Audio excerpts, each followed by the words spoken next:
Michigan appears to be keying in on one candidate, which has been giving something of an uproar. I don't want to say uproar, mixed reviews at defensive coordinator.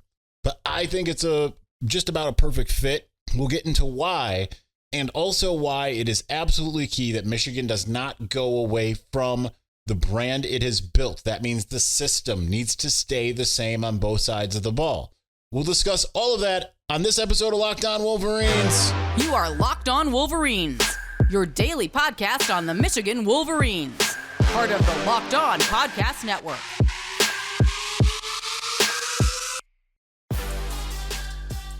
Happy Monday. We're back and doing it. Locked On Wolverines podcast, part of the Locked On Podcast Network, where it's your team every day. I am your man on the ground, Isaiah Hole, publisher of Wolverines Wire through USA Today Sports Media Group. This is going to be one of two, when I say live shows, I mean episodes that go up relatively quickly the same day this week, because I will be out of town. You will see me wearing this exact outfit in several other episodes, maybe all the other ones Wednesday through Friday, because we're just going to record everything right now.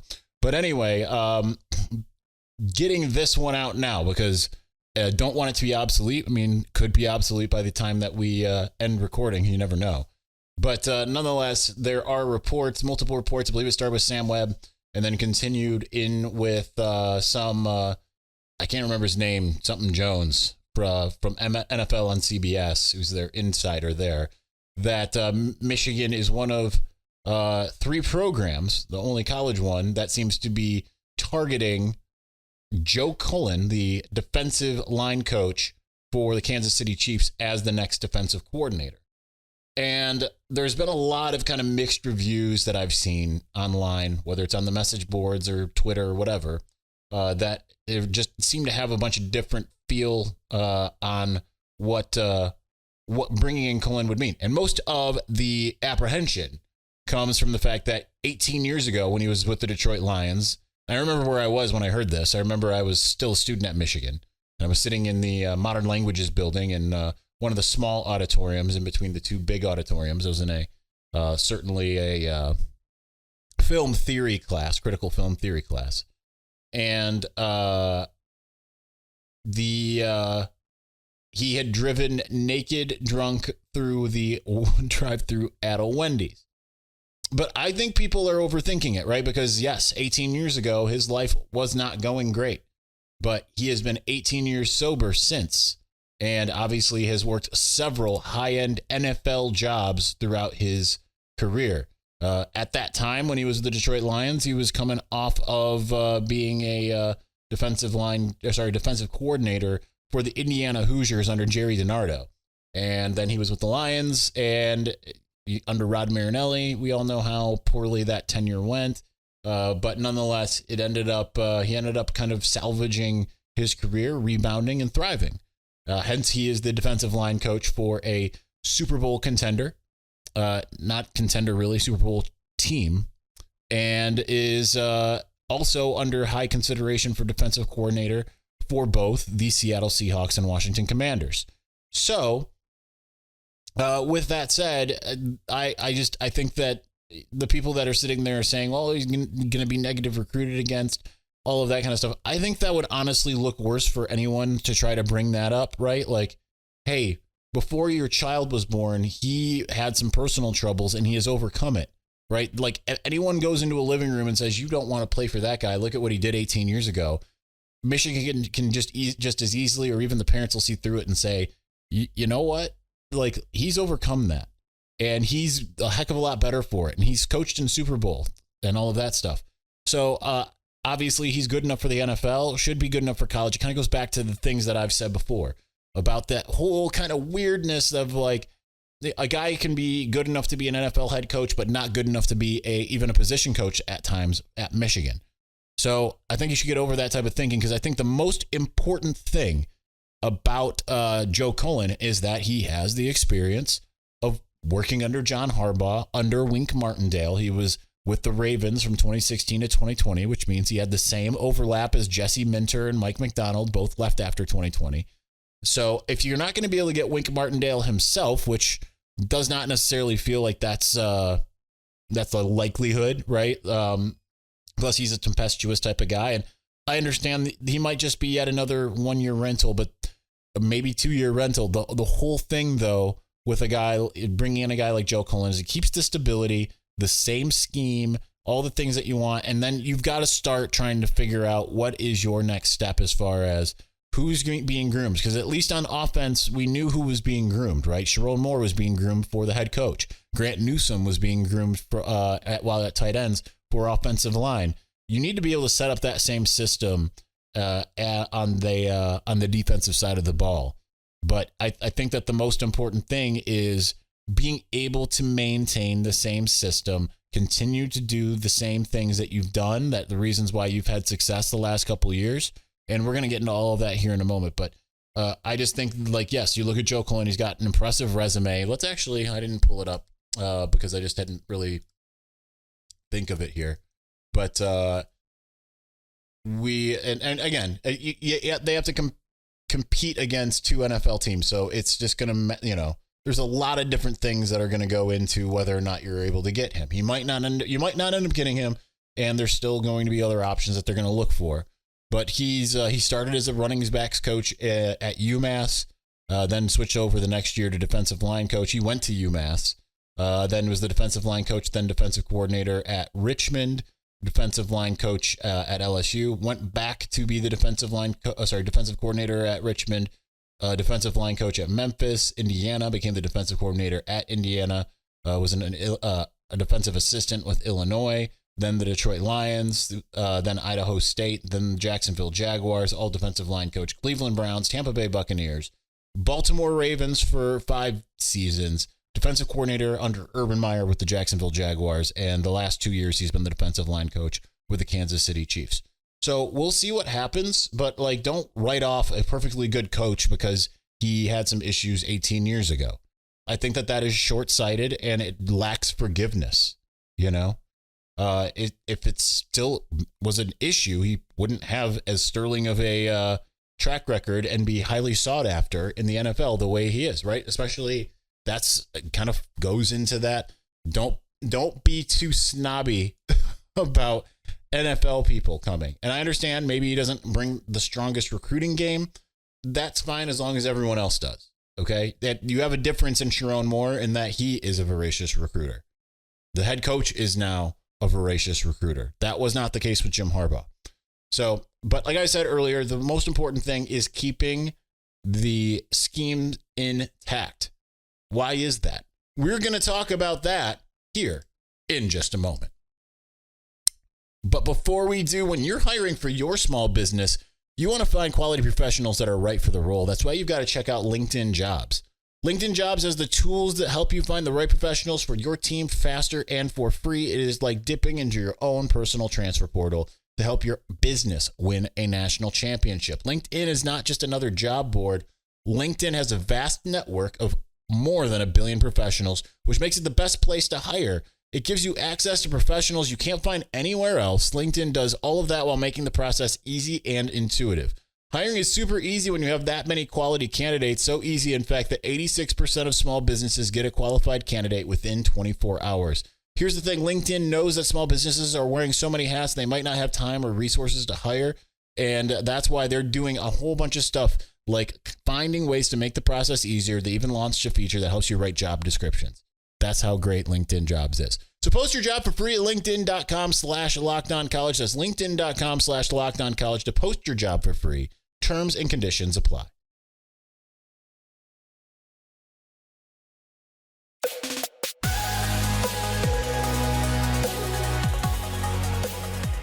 All right, so I am personally counting down the days to a quasi vacation. There will still be work done, I'm sure, because there's things to be done. I can't, if there's coaches hired, maybe I don't get to it very fast, but writing it will happen. It's the talking about it here on the show that won't happen until next week, because I ain't gonna have a camera with me or a microphone.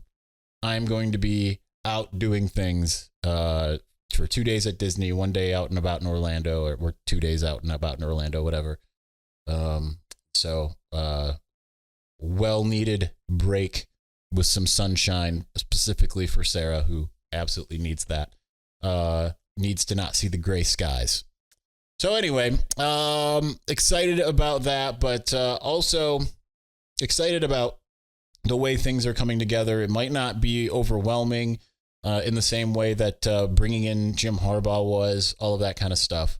Might not be, building a dream team. This is kind of and I know, like, again, people want it to be the dream team. I think that when you have people that know what the culture is, know what the schemes are, and know what Michigan is all about because they've been there, that is important. That's more important in a lot of ways than going out and getting a name. We've seen what going out and getting the hot name looks like in 2008 when Michigan hired Rich Rodriguez. He was the hottest coaching candidate out there. Turned down Alabama the year before. And when Michigan got him, lured him away from his alma mater, West Virginia, it was a coup. And he brought in all kinds of guys, and you looked at it and you said, oh, that's just great. And then it didn't work out. That's just generally, like, people kind of sometimes overrate or underrate a lot of coaching hires. You just kind of have to see them work, because even when you have success, except for the head coach is important. But again, Sharon was groomed for this. He went through went through an audition process through interim head coach that really made him the right choice. And I know a lot of other people say, oh, Michigan first-time head coach. Listen, Ryan Day was a first-time head coach. And I know a lot of people here don't like or respect Ryan Day, but aside from his losses to Michigan and then the disaster against Missouri in the bowl game, I mean, he barely loses. I understand, got a lot of great talent there, and he was born on third base, thinks he hit a home run or hit a triple, and then all of that stuff. But at the same time, he continued a lot of the excellence of Ohio State. He just ran into a Michigan problem for the most part, a toughness problem. So still a good head coach, just maybe not a good head coach for Ohio State, right? Like, I have no doubt that if he went somewhere else, if he went to Texas A&M this offseason, I think that they would be better because of it. Not a popular sentiment, I'm sure, with you, but it's still, I believe, the truth. Now, you see this more and more. You see it in the NFL all the time, right? Like, the hot hires are these younger coordinator types. Mike McDonald getting the Seahawks job, really ever since the Sean McVay, right? Like, it's kind of gone away from this idea of having the older, more established head coach that's really gone out there and won. I mean, the Cowboys have Mike McCarthy, and how's that worked out, right? It's continued to be the same deal for the Cowboys, where they either barely make the playoffs and then lose, or don't make the playoffs, right? So it's the same deal as it is here, right? It's if you have a young, sharp mind that knows football and can run a program like Sharon has, that's important. But when you move to looking very more specifically at each side of the ball, obviously the offensive strategy is going to remain the same, because Sharon Moore was the offensive coordinator each of the last 2 years, co-offensive coordinator the year before. And he's been around the program since 2018. He knows exactly how it is supposed to be run when it works. He also has seen what it looks like when it doesn't. So he knows what works. Now he's just got to implement it and, be himself, right? He's been a popular coach in the locker room, and there's no reason for that to not continue. But when it comes to offense and defense, that to me it's important that you have a brand. And at this moment, Michigan has one. You're going to get toughness on those lines. You come to Michigan because you're going to be tough on the lines. And while you would like to see the skill positions maybe pick up a little bit, wide receiver, not quite as impressive as you would hope. Obviously, they want to get a really good running back, and they want to get a quarterback that can. And if J.J. McCarthy goes in the first round, you can sit there and pitch. Like, you can be a quarterback, not necessarily put a lot of wear and tear, and still be a first rounder in our system. That's a huge sell. But then you look to the other side of the ball, and what that is kind of built off of, it's, three full levels, right?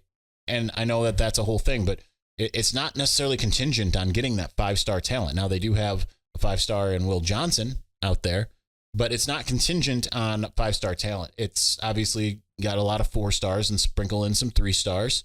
and it works. But being able to keep the same scheme, why is that so important rather than going out and getting a Jim Leonard, going out and getting a Deanton Lynn or someone else that maybe comes in, is a hot shot type when it comes to what we've seen them do in the past, but is running a different scheme. Well, changing schemes every few years is fine when you're searching. Michigan isn't searching anymore. It just won a national championship. It went and showed you with players who have bought in with 3-star types, and we're going to get to some of the underrated. You'll see an article come up sometime this week. I don't remember what day I posted about the most underrated Wolverines, considering recruiting ranking and what they ended up being.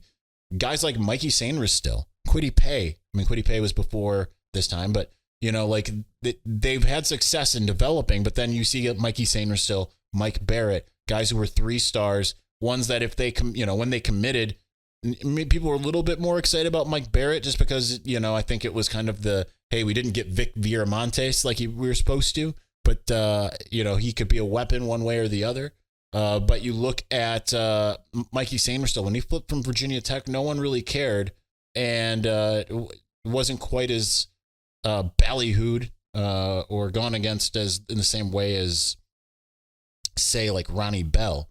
But it's still having a player come in and be an impact player as a 3-star. It doesn't just speak to the player. It does speak to the player, but it speaks to the system and the player working together. And when you look at programs that tend to have a lot of success, it's because you can look at their brand and you know what you're getting. It's not like these wholesale changes. Now, sometimes you see it, but usually when you see it, it's because that team is floundering. It's not able to get there. You don't see change for the sake of change, even when there is when there's some kind of upheaval, a head coach leaving or whatever. And actually, I began this with Ryan Day. Let's end this part with Ryan Day, and I'll continue to explain my rationale in the next segment. But Ryan Day, for all of the lauding I just gave him at the beginning here, he changed a lot of the fundamentals that Urban Meyer set up, right? Because what was Ohio State under Urban Meyer? Yes, it did end up being this aerial attack and everything when he brought in Ryan Day as the offensive coordinator. But really, before that, what it was a more of a, we have toughness on both our offensive and defensive line, and then we have elite skill players, and we have usually a mobile quarterback. And once Ryan Day took over, he stopped with that toughness. It was more about, basketball on grass. Let's get the best wide receivers we possibly can. And let's just air it out. Let's just be able to just overpower people with our passing game for the most part, and have a good enough running game against most teams that it's that with the running back that can kind of do it on their own, that it just doesn't really matter, right? What you do against us. And then suddenly, styles make fights. Michigan has a fight, and Ryan Day, who has changed Ohio State from what Urban Meyer's blueprint was, suddenly can't get past a team like Michigan, and does not seem to have learned that lesson, not stocking up in the transfer portal on linemen. So be careful what you wish for in that, because when you change things, it can certainly have a deleterious effect. I think I used that correctly. Maybe I didn't. But let's get more into why it is important for Michigan to maintain it. And I've got the Sterling program to kind of highlight exactly why this is important. We're going to get to that here in just a moment.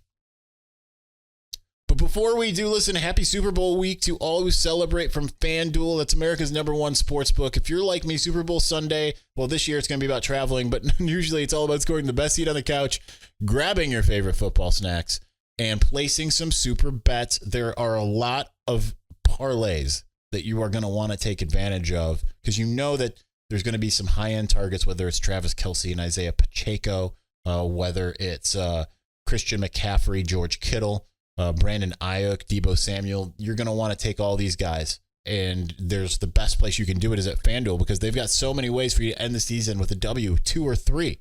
Not only can you bet on who will win at Super Bowl 58, but FanDuel also has bets for which players will score a touchdown, how many points will be scored, all kinds of wonderful parlays that I highly, highly recommend. So New customers, you can join today and you'll get $200 in bonus bets if your first bet of $5 or more wins. So do that before the Super Bowl.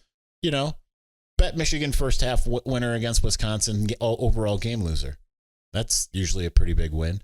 So just visit FanDuel.com/lockedon to sign up. That's FanDuel.com/lockedon to sign up. FanDuel, make every moment more with FanDuel, an official sportsbook of the NFL.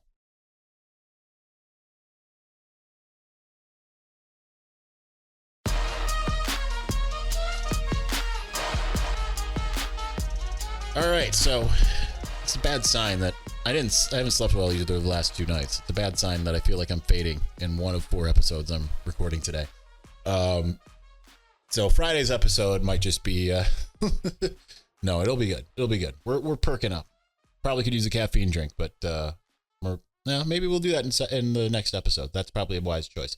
Anyway, so let's look at one program let's look first at a couple different programs, but let's look at one program that is certainly overachieved given the talent it's had and why having a brand is more important than chasing, right? Michigan chased under Jim Harbaugh. We saw, obviously some of it wasn't his fault, but when DJ Durkin left, went and got Don Brown, who was the best defensive coordinator in the country at the time, and continued to be that for 3 years and 11 games, pretty much. And then, or 2 years and 11 games. And then things started to slowly fall apart in the next year and then fell apart and then started to chase, but then got the right formula. But when you look at, sometimes change is smart, right? Alabama has changed over the course of Nick Saban's career, but it had kind of a similar strategy as to what Michigan has, right? Like just a solid defense on one side and a physical bruising offense predicated on the run game. When the SEC kind of changed, they also were smart and kind of mixed things up. Still had the running back, still had the great offensive line, but also added in more of a passing game. Georgia, same deal, right? Georgia's physicality up front, both sides, and not necessarily going to air it out, right? But it didn't work with JT Daniels per se. It didn't work with some of those guys that they had until Stetson Bennett really kind of elevated things. But generally, what you're getting with them, right?